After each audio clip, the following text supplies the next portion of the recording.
What's up, guys? Today we have a quick look at this here. This is the Johnny Wallet by Loyal Stricklin, and this has been a almost everyday carry.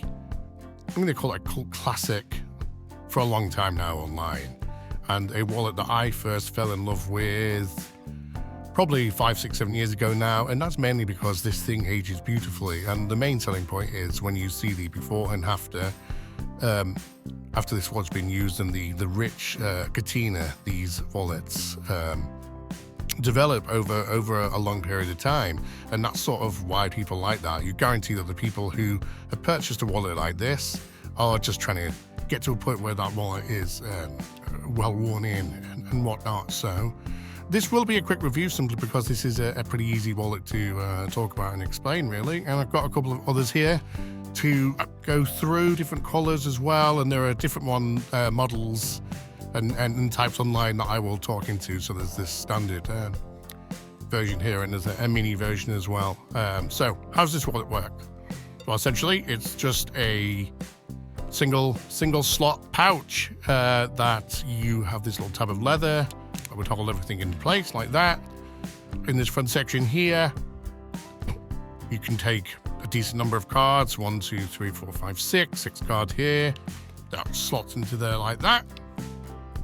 And yeah, it's got a good capacity, to be honest. There's another 5, I believe. And yeah, that's no doubt that it can easily fit that in there. Let me just close that up for you to see.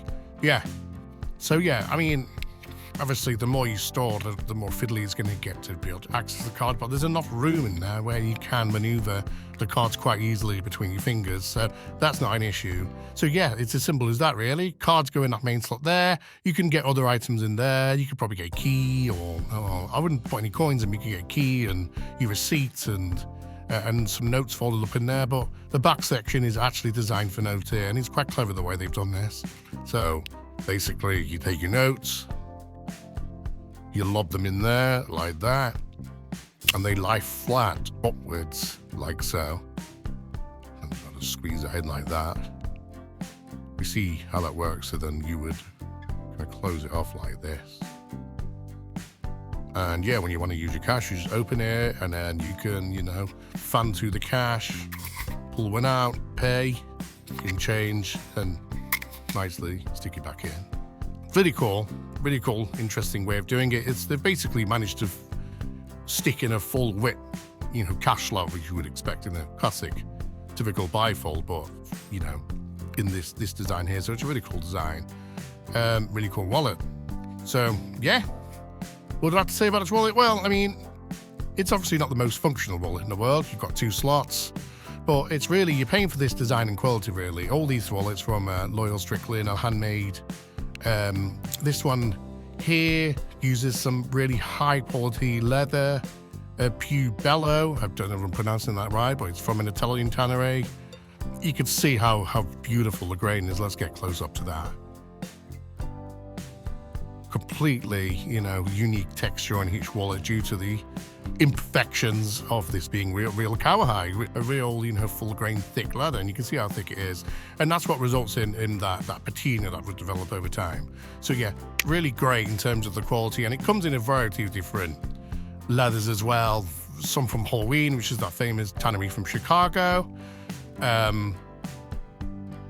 Shell Codavan, I believe that's that, and it's from a part of the horse. I'm not sure, like internal part of a horse. I can't remember exactly where it's from, but yeah, amazing high quality.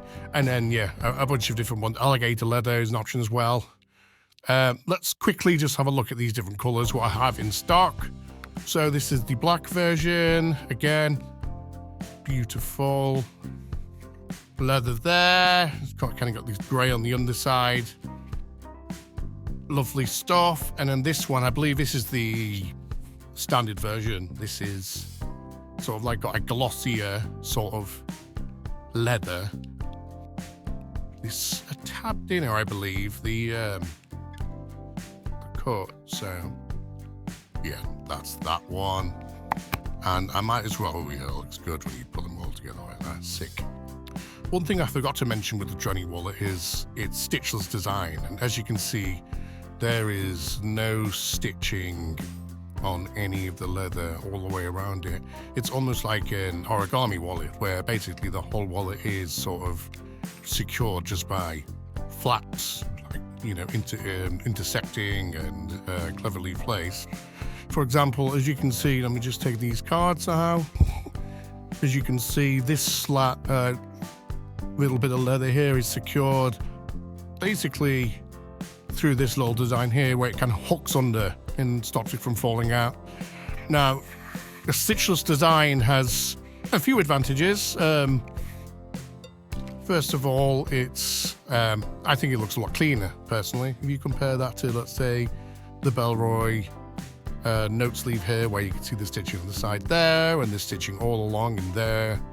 I think it just looks a lot more cleaner, and when it does develop that patina, as I keep banging on about, it will look crisp, cleaner, whatever you want to call it. And you know, that is an advantage, but it is a personal choice, I guess. The other advantage is there are less points of failure, effectively. Over time, stitched wallets can fail. The stitch lining can fray the thread, and it can come loose, and yeah, it can cause your wallet to eventually, you know, be rendered useless. So again, another advantage of the stitchless design is it doesn't suffer from that problem. Let's compare it to some wallets in terms of size. So I would like to get the Extra Pro out. Here's a size comparison. So the Extra Pro is much taller, but actually the Johnny Wallet is a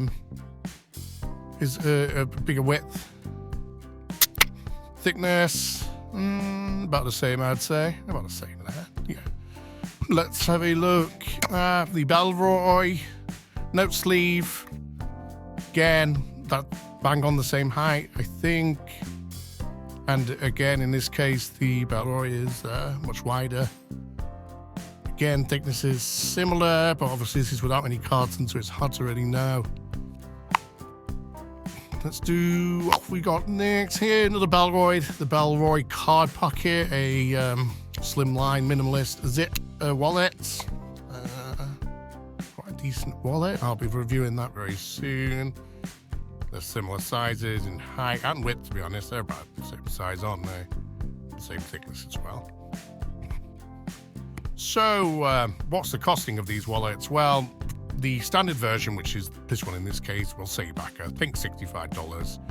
And then depending on the type of leather you choose, and it's going to range. So the highest price of the alligator wallet is $395, so quite expensive.